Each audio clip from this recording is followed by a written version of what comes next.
Почитувани граѓани, почитувани представници на медиумите, пред година и пол го регистрирахме првиот ковид случај во нашата земја. Го паметам, тој ден имавме две пресконференции од оваа иста говорница.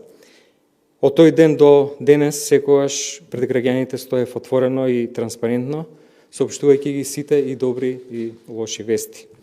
Никогаш не бегав од критика, никогаш не останав должен одговор, никогаш не се откажав од битката да ја победиме пандемијата. Сите одлуки кои ги донесовме беа со една единствена цел, а тоа е да се заштити здравјето на граѓаните.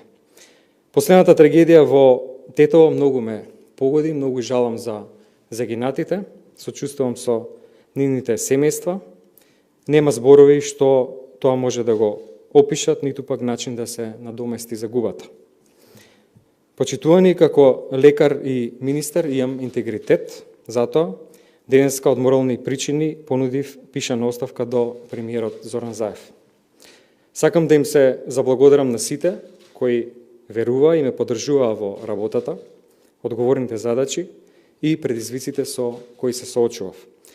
Сакам на крај посебно да се заблагодарам на представниците на медиумите за нивната транспарентност, посветеност и поддршката што ја добива во најтешките моменти во борба со пандемијата. Благодарам.